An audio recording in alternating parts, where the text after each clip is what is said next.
Good morning or really late, depending on when you happen to watch this. It is technically May 24th. However, this is the May 23rd, 2024 podcast that is being released way late. It's so late that it's actually technically Friday, but this still counts as my daily podcast because I am still going to post a podcast for May 24th to stick with my goal of doing a daily podcast. So, my gosh, has it been a wild couple of days, which is why I am so late getting out today's episode. And let's just recap what the heck happened. So yesterday, yesterday, which would have been Wednesday, I had just a very really fun but very interesting day that pretty much was just bonkers. And by the time I got home, I I usually film these podcasts actually the night before I release them. And sometimes, though, if I just have way too much going on, then I will actually try to film them the morning of. And then sometimes, even then, I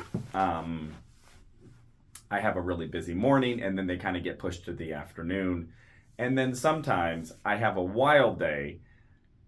I get home so late that I crash and I don't film it the night before. And then I have such a remarkably busy day that I don't get to them to the afternoon. And this would be the first time in the Paul Green Comedy PaulCast that I didn't get a podcast out some sort of reasonable business business hours because of just what's gone down. So I have a lot to catch you up on. Um, so Wednesday, I had a double acting booking day, which does not happen very often. And it was a super fun day. I First of all, I booked a film shoot for a YouTube channel called Scories, which is this sort of parody on it's like Scooby Doo meets Ghost Hunter is the best way I could describe it. And it's these four younger kids who all started a YouTube channel together. They have over 2 million subscribers and they're just incredibly fun, very high energy, a little goofy, and they really dive into the whole ghosts and haunted houses and haunted hotels.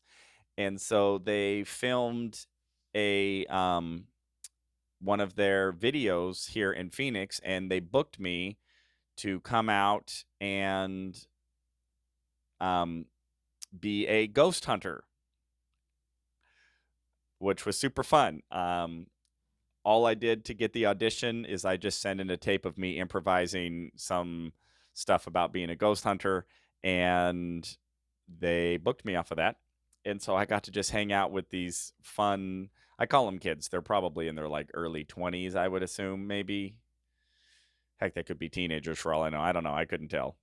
They're a hell of a lot younger than me. I'll put it that way. But they were just a blast. They sort of had an outline of what they wanted to do, but then they just let me really just off the cuff, just sort of riff and improvise whatever I came up with. And so it was really, really fun. And then that evening, I had another acting gig, which was a live performance, and it was a murder mystery.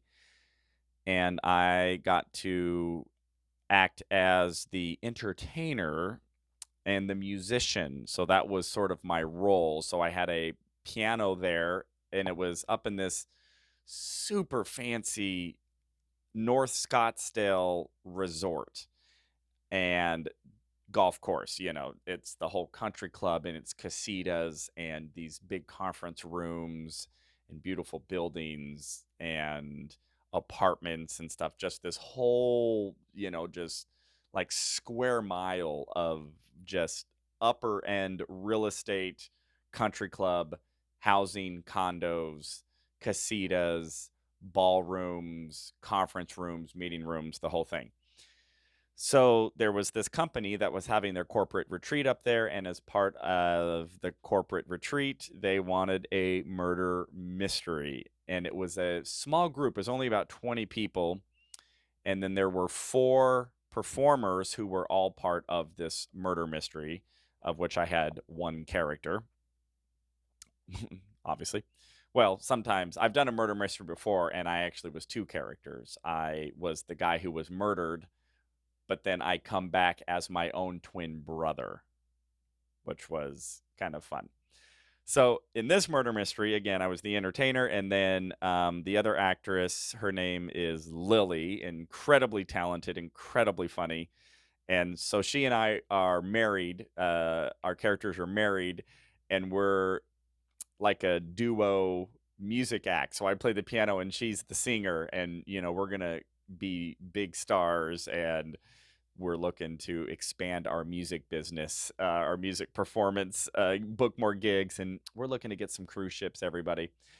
And so, um, of course, they said, "Hey, it's funnier." When I say they, the entertainment company that booked us to do this murder mystery said, it's funnier if Lily or if the singer is bad. And so, anyways, so we show up at this company's retreat up at this fancy schmancy Scottsdale resort, and all of the employees, they started out by having some cocktails out on this patio area. And the first thing that we needed to do was just start interacting with them in our characters. And nobody knew that it was a murder mystery. So we're just walking around introducing ourselves. So me and my wife, Lily, and so I'm escorting her around, and we're dressed in our suit, and she had this beautiful, dress on, and we're just walking around introducing ourselves, like, "Hey, how's it going? Yeah, we're gonna be your entertainment for tonight. We're gonna be singing some songs," and then all of our characters had these backstories and everything, and so. Um, anyway, it was just really fun, initially, to just be introducing ourselves in character without anybody actually knowing that we are characters in a murder mystery. They actually thought that we were their entertainment for the night. And the 2 other characters, one of them was playing the owner of the resort, and then the 4th character was one of the managers of the event, of well, they were passing themselves off as one of the managers of the company's event and just saying, "Hey, we're with the resort. How are things going?" So they sort of played that role. And then after they had cocktails on the porch, then they all made their way into their dining room. And they just had like a big long table set out, and then they had the caterers and stuff start bringing the food out. And then me and Lily started doing some song and dance numbers, and then Lily just starts singing so bad. She was so good. It takes a certain talented singer to sing bad well. And so she's singing anything goes, "Ba-ga-ba-da-da-da," and she's just singing so bad. And it was so much fun. And then I'm just getting into it, just playing the piano, and then we're interacting with, well, now they're at dinner, and they're just kind of like looking at us and didn't really know, and some of them were actually not having it. They were like really turned off because of how bad we were, and they were not having a good time, which was really kind of fun. And then so we sang a couple of tunes, and then so anyway, so the plot starts to thicken, right? So one of the other actors, or not, yeah, he's the actor, but he's playing himself off as one of the, as like the owner of the resort. Uh, yeah, he was supposed to have dinner because he has allergies, and so we talked about the allergies. And by the way, he was my brother, and so I had to be like, hey, Rich, you made sure you're taking care of your allergies. He's like, yes, I've done it. So then he goes and eats dinner, and he just disappears for about 20 minutes. And then me and Lily, we sing a few more songs poorly, and then we're sort of interacting with everybody. And then my brother comes back in, and then he starts choking, and then he asks for some pills, and then Lily pulls some pills out of her purse, right? So I don't want to give away too much of the plot because it might be proprietary. It just occurred to me, so probably shouldn't reveal too much of what goes on. But ultimately, then there's a death, and then so the company, they had an interesting vibe. It wasn't great actually at first. Um, Quite frankly, I think that some of the people there would have just preferred to have dinner and mingle, and but we are sort of interjecting ourselves into their dinner constantly with talking the backstories and being in character so that everybody um can start to realize that, like, oh, this is a murder mystery and we need to help solve the mystery. So then there's a death, and then later a detective shows up, and then the detective starts interviewing everybody in the room and starts interviewing all of us characters. And um, some people were into it. There were a couple people who were still not having it. They just were not having a good time, and it actually kind of made it difficult for us because um they they just we were trying to riff with them and have fun and come up with jokes and within our characters and stuff, and some people were kind of rude. And with only 20 people, it's one or two bad apples can really soil the batch, and make it rough. Fortunately, there were enough people who were playing along once they realized, like, oh, it's a murder mystery. Okay. Um, but yeah, it wasn't great. It wasn't nearly as good as the last murder mystery I did, which was at a wedding reception, which was so much fun. That whole dinner party at this wedding reception, as soon as they realized it was a murder mystery, they just went nuts. They were all so excited, like, it's a murder mystery. And actually, I was the one who died in that situation. And so I drink this glass of whatever, and then I just have this big, gigantic, dramatic death scene, and I'm walking on the floor backwards. Ah, it's poison. And then I'm taking drinks of people's water. Water makes the poison worse. I'm dying. And so this party wasn't really into it. And so even after the death scene, they just kind of were like, okay, all right. And then kind of just kept talking. They were never really focused on the fact that this thing, they were just kept talking amongst themselves. And it was really hard to kind of get their attention to, like, say, hey, I'm trying to give you evidence here. You're, like, we need to interact so that you can learn more about our characters and stuff. There were two employees who literally had their phones set up on glasses and were watching the NBA playoffs while we're trying to interact with them, and they're just totally glued to their phones. And again, there's 20 people. So two people on their phones, is a pretty good percentage. What is that? 20%? No, 10%. My math is good. So you had 10% on their phones, another couple who just weren't having it. There was literally a woman who was just like, by the way, if you're listening to this, you can't see it. I just literally arms folded, kind of just scowling at us. And so, and it's just hard to, like, know how do you deal with that, because we still have to be in character, but we're still trying to facilitate this murder mystery. And it's a long murder mystery. The way that this company does it is there would be long pauses in between sort of the script, right? So, it started at about 6 and we're out interacting with them. So we interacted with them for about 30 minutes and then they came in and then it was about 10-15 minutes of Lily and I singing badly. Although we didn't do 15 straight minutes of music because gosh, that would have murdered the people.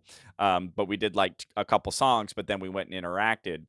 And then my brother came in. We didn't introduce that it was my brother at that point came in, and then he's interacting, and then we're interacting, and then we maybe did another song or two, and then my brother went and had his own dinner because he had to leave the room. That was part of the plot for about 20 minutes, and so then there's just these long gaps where but me and Lily, my wife, were in the room the whole time, going back and forth between interacting and then singing songs that people didn't like. And so, I mean, there was some brutal elements to it. It was a hard, some of it was a hard gig. I say hard, it's not like we're being pinned down by enemy snipers, but you know what I mean. Hard for what we do. Um, and then finally, by the end, when it was okay, everybody, so now we've had the death scene. Now the detective has showed up. Now we've talked about all the evidence. We've done tons of interaction. We've talked to them a lot. I mean, they're a talkative group. They were never really focused. We finally handed out all of like the sheets of paper and then all of the evidence packages, and then we divided them up into like 4 or 5 groups and said, "All right, now you all solve the thing." And when it got to that point, it seemed like everybody was a little more excited to just be able to talk and try to solve everything and figure it all out. And at that point, um, we were just instructed to just, as characters, just walk around the room. And if anybody wanted to talk to us and ask us more questions about our characters or our backstory or whatever, and some people did, they were like, "Wait, so with, who got the business when this person died and all that, sort of stuff." So anyway, they finally did it. One team actually solved it, like dead on the nose. I was really impressed because I've never actually seen anybody solve a murder mystery. It just seems like it's just too chaotic. There's too many details. You know, there's tons of people in the room. People didn't hear everything. People weren't always paying attention, so they miss a bunch of stuff. And usually it's a little convoluted anyway. So it's a little less about having a team actually be able to figure it out and a little bit more about just having fun with interacting with these crazy characters who have showed up to their dinner party, and they didn't know it. So anyway, but yeah, one team actually legitimately solved the murder and put together all the evidence and how they did it and why and who did it and was like dead on. I was like, hey, all right, maybe we did a better job than I thought. So anyway, and then by the end, they let us come out and do a curtain call and introduced who we really were, and we got like a big round of applause. So I don't know how much of that was they were actually applauding our performances or just applauding the fact that they are happy that it's over, because it was a long night. It was. I mean, we got there at 4 p.m. and talked through everything and then set up and then started doing the cocktails at about 6:15 is when we actually started interacting with people. So we've already been there for 2 hours, but now it's about 6 o'clock is when it was starting with the guests. And then we didn't even really start wrapping until about 8:30, 9 o'clock. So it was almost 2-3 hours of this. And then we had a debriefing and talked over everything. And by the time I was even ready to start thinking about getting home, it was almost 10 o'clock. um and I hadn't eaten because they didn't actually feed us dinner. Thank you for that. And so then I went and had to grab dinner. I hadn't eaten anything and still needed to write. And so then I wrote for about an hour and 15 minutes. And I'm way up in North Scottsdale, which, I mean, I know a lot of you listening don't really know my geography, but it was about another 45-minute drive home. So by the time I got home, I was exhausted. And then I still had a bunch of stuff to get done. And by the time like 1 o'clock, 1 a.m. rolled around, which is sometimes when I start filming this podcast, I was actually dead tired, which was really, really nice. Those of you who follow the podcast know that getting to sleep at a reasonable hour is not my strong suit. So I got to sleep when I could. And then my plan was, well, I'll wake up, and find some time in the morning to film this episode. But then my day, uh, that is now over, I had a crazy busy day. But I am not going to address that on this podcast because I need to film another podcast and release it by tomorrow morning, or which by the time I release it will be this morning. So I will keep you updated on what went down today on our next episode of the Paul Green Comedy Podcast. And I'll tell you, everybody, it's sometimes good for me just to step back and go, my gosh, look at all these cool things that I get to do. And I'm going from acting in a quirky YouTube video to being a musician in a murder mystery all in the same day. And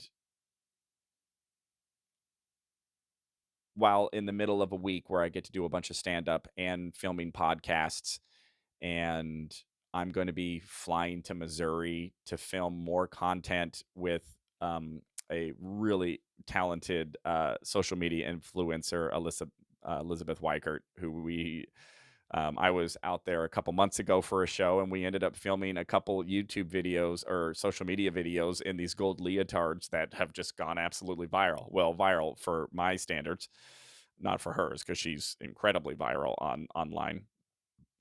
And I'm just like, you know what? I just want to fly out there and make more videos with her. She's like, yeah, I'll collaborate with you any day. So I'm just flying out to Missouri, and we're just going to film dance videos in gold leotards all weekend. And whatever else we come up with. So, everybody, sometimes I may be a little down, a little depressed, and doing these videos every day, you get to see some of the ups and downs. But man, when I just pull back and just go, holy crap, look at all of these incredible things that I get to do. And it's like, oh, well, am I famous? Am I making 7 figures doing all of this? No, but, you know, making that much money doesn't make anybody else that much happier. And I think it's just so important for me to just step back and go, how cool is it that whatever God in whatever universe has allowed me to set up my life in such a manner that these opportunities are available to me and possible for me, and that I am able and have the flexibility and capacity to go and do them when they come up, and still get to um, have those opportunities. So just a very, very cool day to go from acting in the Scories YouTube um, YouTube channel to doing a murder mystery, and part of it being a struggle, but also just having so much fun. The reality is, even though some people in the company weren't having a super great time, which is their choice, they didn't ask for a murder mystery. It's not what they're into. I actually kind of felt bad for them. I just kind of wish that they could have just excused themselves and been like, I'd rather go do something else. But I think they felt an obligation to be in the room and to participate. But I had so much fun with Lily, who was the other actress. She and I had so much fun, and the other two actors, Ben and Chris, who were part of it, and we were having so much fun just playing off each other and riffing and being in our characters, and um, just and it was just 95, well, 100% of all of our dialogue was totally improvised. We just had a little bit of a backstory on our characters. Um, and then other than that, we made up everything else and made up actually how our characters I mean, we just had a couple details about our character, but there was nothing about our personalities or our or how we interact with each other, or what our relationship is, towards the other people. We just knew like a couple basic details, and then for like 3 hours we just had to sort of riff in those characters. And how fun is that? So everybody, the Paul Green Comedy Podcast, my dreams are alive and well. coming true every day, in the moment. And sometimes I know, a day may feel a little bleak, or it just feels a little uh, grueling, but that is okay. And so just very grateful today. Just grateful to have these opportunities and to be in a position to experience them when they come up. So, everybody, whatever your dream is, just keep working through it. Work through those down times, the frustrating times, the discouraging times, the times when it doesn't seem like it's going to happen. And just learn to enjoy that process, because I'm finding that it's just all process. It's just all honing the craft and putting effort towards what it is that you really want, having these cool little respites of fun, random experiences and opportunities that come as a result of just being consistent with whatever it is that you're pursuing. And yeah, that's the whole reason I do this podcast. And also because it's just an opportunity to keep me accountable to myself and to keep me reminded of the dreams that are important to me and significant to me. So, uh, huge apology to anybody who follows the podcast religiously and is used to having this on a daily basis. I'm sorry that you had to go all day without a new episode of the Paul Green Comedy Podcast. I'm sure it was very tough on you and that your entire life almost fell apart. I will get back on track. I know I have been not as consistent. I've had more non-consistent posts where I try to get out at 8 a.m. in the last couple of weeks than probably at any other period of time in about the 6 months I've been doing this daily. But that's also a good sign. It's because I'm getting very busy and opportunities are popping up, and I'm having to be a little bit more creative and flexible on how I do these podcasts and when I can get them done and get them released. And so I am still committed to doing this daily, not giving up on it, but sometimes I just release one extremely late. So that is the case today, but I will continue to commit to doing this daily, and that will be my promise. I want to do 365 days in a row. That is my goal. So, all right, everybody, I love you all so much. I hope you're doing well. You're having good experiences. Your dreams are coming true. And I will talk to you all tomorrow on time. See you then.